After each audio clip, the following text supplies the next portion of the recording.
36 states. Come out, Garen Armstrong, round of applause. Thank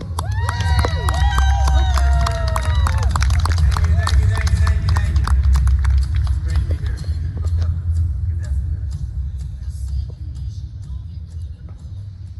All right.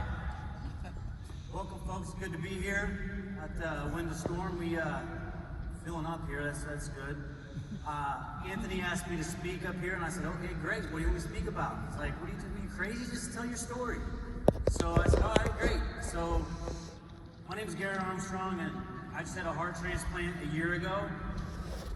For the last 3 years, I've been waiting on a heart transplant, which, been on a heart transplant, there's zero room for error. You have to be perfect. And that waiting is, you learn a lot. You learn a lot through that whole process. So I'm up here to, I know there's been a lot of motivation, a lot of business consulting, a lot of information here. And I'm going to be up here kind of more of telling the stories, more vulnerable, more humbling, about overcoming adversity and really facing death. And during this time, what our company has done too is we've doubled every year for the last 4 years that I've been waiting on a heart transplant. And I'll attribute that to the success of my team, the Shamrockers over here. So it's been pretty amazing. So I was 40 years old, 4 years ago. I was working on a large lost fire claim, and we was going in there doing the estimates, breathing the char in constantly. I had got a sinus infection that went into my heart and caused cardiomyopathy. So my heart started failing right away within 45 days. And so it went down to an ejection fraction of 8. So basically your heart tries to heal itself, it starts swelling up until it can't pump anymore, it can't pump enough blood. I didn't know what's going on. I'm 40 years old, strong as an ox. Nothing's wrong with me. I just thought I had an ulcer or something, still working. They were telling me to go to the hospital. I said, no, we're good. Until I'm on a roof and I'm trying to get off a ladder and about to fall, and finally decided, hey, maybe it's time I go to the hospital. And I go to the hospital and it's immediately, code blue, get them in there, and you're thinking this life's passing in front of your eyes, you're thinking about your kids, your last minutes. Did I do everything that I could have? Did I leave the impact on life that I wanted to? With my relationships all squared away, with my kids, my family, my life, my friends, was I the best father I could be? So these are the things that happen so fast.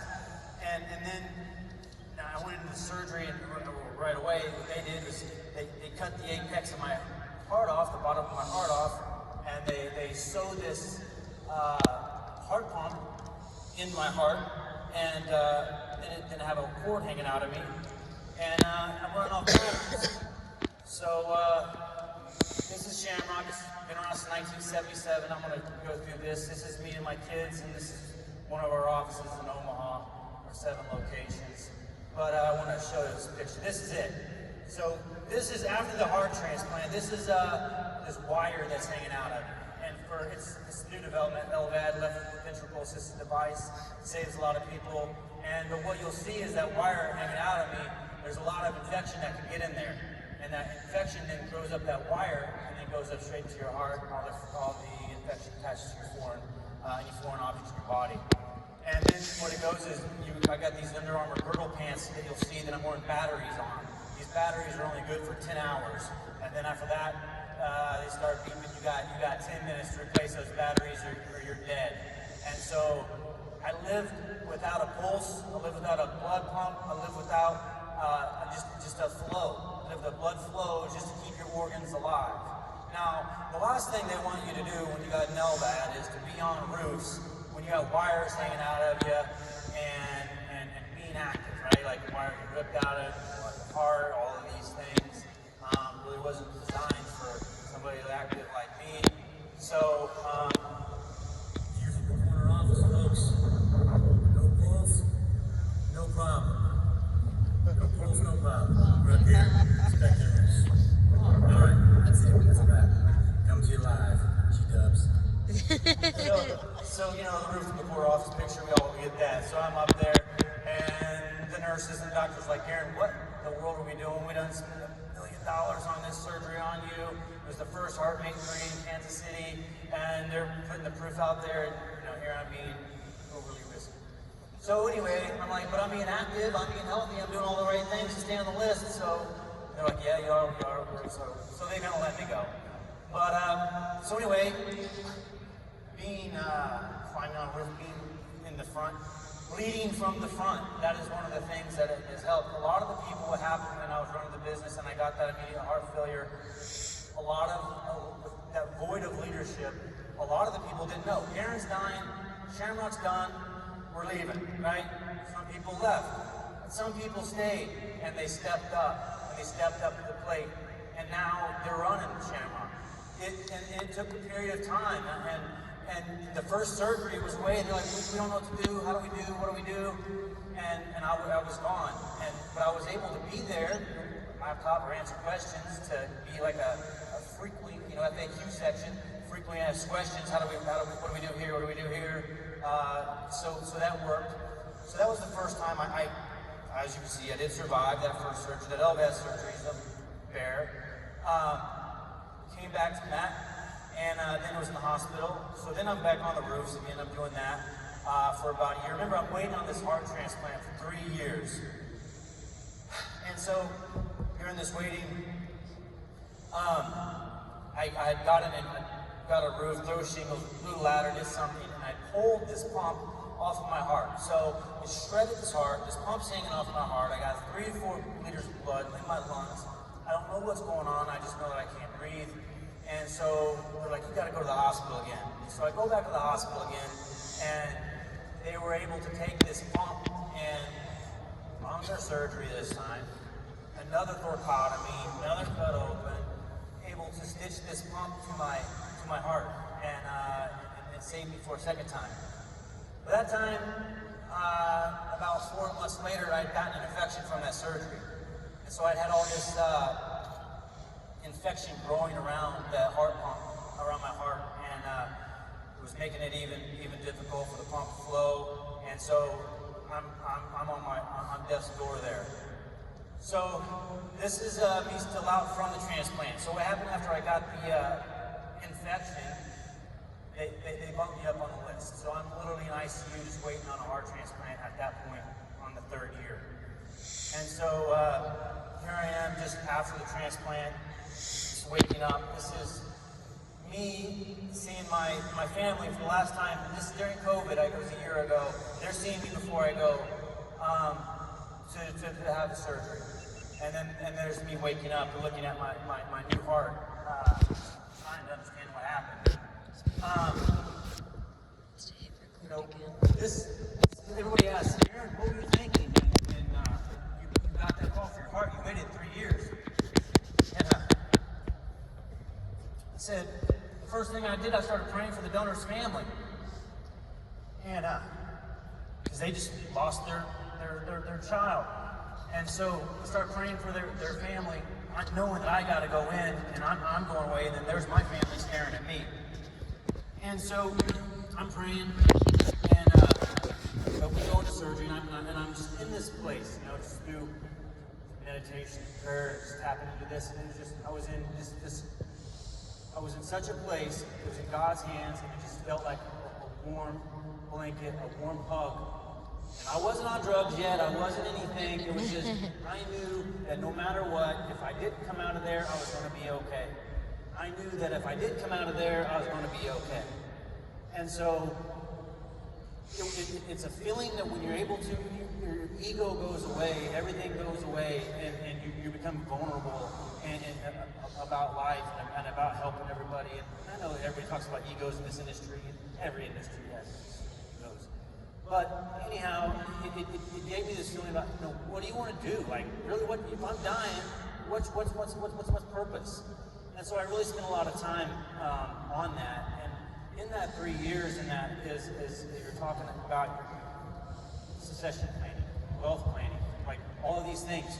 What's going to happen to your kids? What's going to do? All of these things. And we all talk about growth and how did you grow? Double. 4 years in a row, why you're on a heart transplant list, and everyone talks, business plan, this. Yeah, business plans are great, right?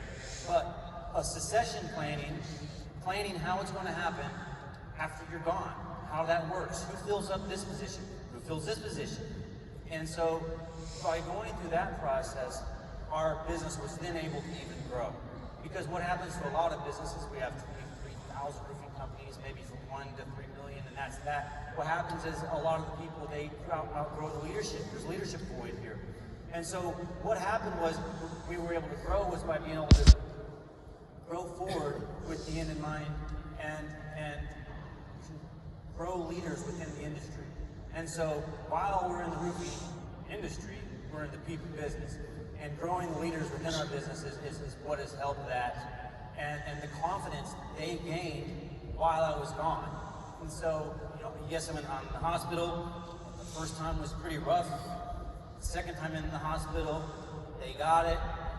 The third time in the hospital, they're already opening up new branches in new states. I'm like, okay guys, cool, just let me know what you need. And then by the fourth time with the heart transplant, they're like, cool, Garen, you're good, we got it. Now I go in the office and they're like, what are you doing here? Get out of here. So it's been blessings that come from that. So from death to 30 million. So this was, I was released from the hospital, lost 50 pounds. I had from that infection. So the white blood cell counts was so high, it was a miracle. I remember going in there praying for the donor's family, praying for the surgeons as well. And you have praise the nurse week, praise the doctor's week, and people bring flowers and coffee. I bought them all brand new, nice shoes, comfortable shoes, so that when they're doing the surgery, they wouldn't be there cracking their ankles or whatever, and maybe nick the wrong thing. So I'm praying for the surgeons. I'm praying for everything. Anyhow, it's 3 heart surgeries, 3 years of no beat, no heartbeat, and then this last year, then we went from doubled and went to 30 million. So and this year we're heading for 50 million. So, thank you. And that's due to success of my team. Thanks to all of that. So let's keep going here. We were growing people by when we just had to be in the refuse. We talked about that. So this is definitely a God thing that happened. I just want to share this. No. I'm going back. So the team culture and the giving back to the community, it's definitely a God thing, and blessed to be here. We definitely attribute the success to all the people that have been here. My mother has been here through it all. Aaron, Tom first stepped up. Amy, she wasn't here. So, all of the people that surround me. When this all went down, Anthony came out to my office and said, hey, we're gonna help you out because all those people left. I was doing really well. It went down, came out, got thrown SVGU, got the guys going, and they were running on it. But it's been great. The team culture we have, it's what helps grow, the markets that we go into, the headquarters that are Kansas City. Other things that we give a scholarship away. We give a scholarship away every semester. We have an internship program to come around and learn. So we've implemented all these things. We have a home for the vets. We give a roof away to a veteran every quarter, 300 cars for heroes. And we give a revenue here to a veteran. See, this is a senator. We're giving away some combat vets. So we're big in the community. That's one thing that we do. The philanthropy is big. We do it because that's who we are. My father was in the military. That's how it started. You can't quantify it. We don't do it for any other reason, but that's who we are. We want to help. So that's what we do. So here's Anthony some years ago, and here we are growing throughout the years. There's even Derek Klein right there. But the team culture personnel. But I wanted to move on to this next one. So God's great in prayer is what saved me. gift is why I'm here today, to be able to pay it forward, and rolling out this Power Partner program. But I want to talk about the prayer and the positive mental attitude for a minute. I don't know if some of you are familiar with Dr. Emoto. He's this Japanese scientist who studied the power of thoughts are things. Thoughts are really things. And what they came up with, what he did was, he had several people pray or put powerful, just positive energy over water. And then they froze the water, and everything that was prayed on was a very clear, pretty, like snowflake. Then they had this water, and then over this water, they thought, negative things, I hate you, all this. Then they froze that. And it didn't even crystallize and turn into a snowflake, it turned into a round blob. Google it, look it up. True story. Thoughts are things. The energy you put out on really affects things. And then they even broke that study out even longer and had thousands of them prayed and went even around the world. So really cool. Look that one up. But thoughts are things, and that prayer that everybody that waited for me for 3 years, that's what kept me going. And I think one of the greatest things that happened here when the storm was that prayer first day when he came out and we had 7,000 people praying for Anthony. That gave me goosebumps. That was amazing. And so this right here, the prayer has been phenomenal. So, but going back to that and the death and the loss of ego and wanting to help, and rising tide rises all boats. People talk about leaving a legacy, this, that, and the other. Well, I don't even know if a year from now, two generations from now, they'll even know who I am. But if I can set up enough charities, give enough back that I can help while I'm here now, then that's what I want to do. I mean, so there was a lot of learning that was packed into that 3 years to unpack it. That's what leaving a legacy is to me, and to be able to help.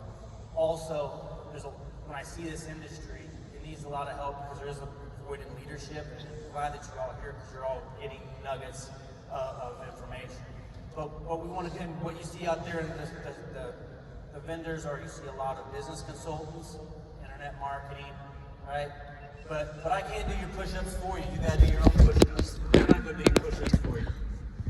So what we do is say, hey, you want to be a partner, you want to be a Shamrock partner, come on, we'll open up wherever. We'll provide our gold pricing, so you get the licensing, insurance, leads. We had 8,800 leads last year. I mean, so they're just coming in. It's quality project managers that want to go run them, and get paid fairly. So that's how we've been able to grow so fast in the Midwest. By implementing these processes and the team. So, but that's the Power Partners: the supply, material discount, marketing lead generation, the insurance company, deal funding and financing, the HR and back office, skilled vetted labor crews, proven training system, our state licenses, and legal staff support. Some of you have only been around here for 1, 2, 3 years, dealing with collection issues, dealing with getting sued because you had to link somebody up because they didn't want to pay you. All of these types of things that impede you from making money. These are the things that you don't think about when you get into business that is there, that is like a weight sled and slows you down until you get stuck. We've gone through all these processes, we've gone through all this, and we fixed them. We have solutions for you. So, right now what we want to do, I know we're crushed on time, and I want to do what Shamrock does, and that's, I want to bring a special Marine up here. Tim White, he's my production manager. He's got something to say. So Tim, come on up here.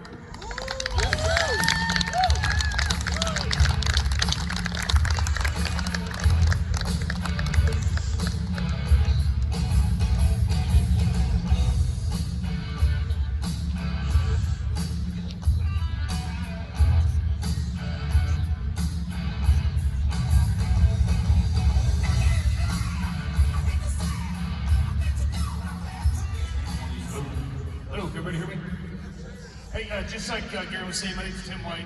I'm the production manager for Shamrock Roofing. 16-year veteran, started my service in the Marine Corps, driving tanks around. So Took a few years Ranger service, went back in as an Air Force reservist as a weapons instructor, and that is when I found Shamrock. And one of the big things that really got me with the company was how giving they are, how open to giving back to the community. And one of those things is giving a roof away to a veteran. So every quarter, like Garen said, we give a roof away to a veteran or first responder. In this quarter, what we do is we're giving that away to someone local here in Prosper, Texas. It's Corporal Matt Rayleigh. Corporal Matt Rayleigh started his journey in 2000, and in 2004 was deployed to Al-Assad Air Base, I believe, correct? Al-Assad Air Base. So him and his best friend, I don't know, how many veterans do we have? Hey, if you're a veteran, can you do me a favor? Stand up for me, please. Thank you.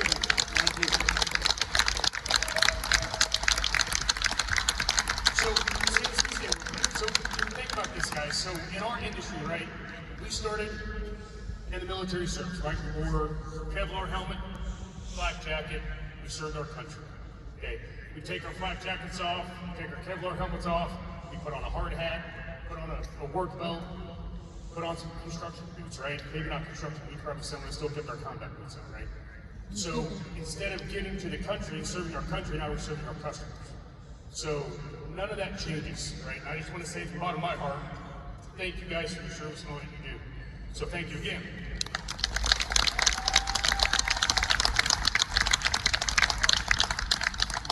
So going back to 2004, Corporal Matt Rayleigh and his best friend were both serving in Al-Assad Air Base in Iraq. From what I was told, and I hope this is correct, if I butcher it, Matt, please, I apologize. Matt was in a watchtower as his best friend went on a combat mission for retrieval. During that time, he had to witness his best friend get hit by an improvised explosive device. His best friend shot 30 feet through the air, landed on his head, lost his right leg, injured both his arms. The only person who watched that happen was his best friend, and he couldn't do anything about it. But he persevered through. Best friend got medevaced, got taken care of, and he's the one who actually nominated him for this award.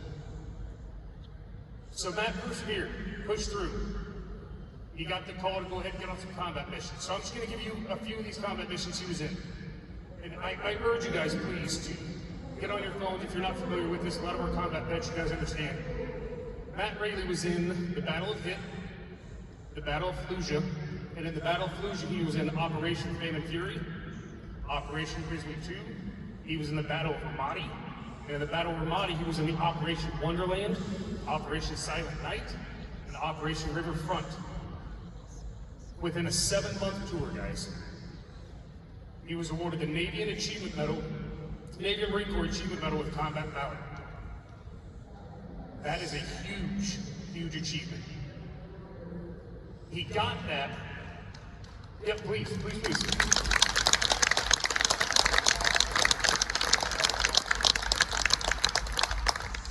To earn a Combat Valor or Combat V is you have to do some pretty extraordinary things. So during the Battle of Fallujah in Operation Grizzly 2, Matt saw a group of insurgents in a mortar position. If you guys are familiar with mortars are, they drop and it goes boom, right? He took a shoulder-launched, multi-purpose assault weapon and attacked that position, killing those insurgents so he could continue his mission. Shortly after that, in the Battle of Ramadi, they were doing raid operations, door-to-door raid operations. They got ambushed by a group of insurgents. Corporal Rayleigh was able to take his entire company to direct fire towards a brick building and return fire, getting those guys out of the way, keeping everybody safe. Not a single person out of his company was KIA or injured.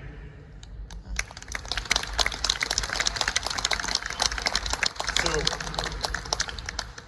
it's an honor for myself. I get a little emotional, bear with me.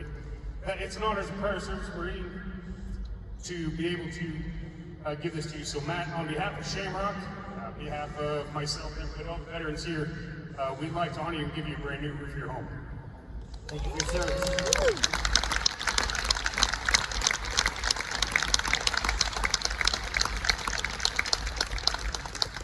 Thank you, Tim. Thank you, Tim, for that. Thank you, Matthew. So, that's just a little bit of our story. We're growing, rising tide rises all boats. The industry needs help. There's a void in leadership. We want to help. We got a booth, 520A. If you want to learn a little bit about it, it's really designed to two types of people. One, if you're wanting to start up, you're wanting to get up off the ground, we're willing to come out and help with all the lines of credit, the shingles, the discount pricing, every licensing, everything you need. We're willing to help with the marketing, that. You know, this isn't like a franchise that you're buying in. I'm buying a building, I'm buying 5 trucks, I'm buying all of that. What do you need just to get started and get going? That's my investment in you. That's what we're doing there. So we've done a lot of things. We work with the APA and the legislation in the state of Kansas, Missouri, and Iowa, trying to change some of these laws. Very involved with that. I know that Linear is doing some great things too. So trying to help raise everybody together, raise the bar. So, but that's the Shamrock. That's my story, and so just wanted to leave that with you. So overcoming adversity, you're facing death, you know, the prayer, the thoughts or things, prayer, meditation, whatever, tap it out of intelligence. That's what got me through everything, and stay focused, and that's what it is. So it's a miracle, and it's all due to God. So thank you for being here.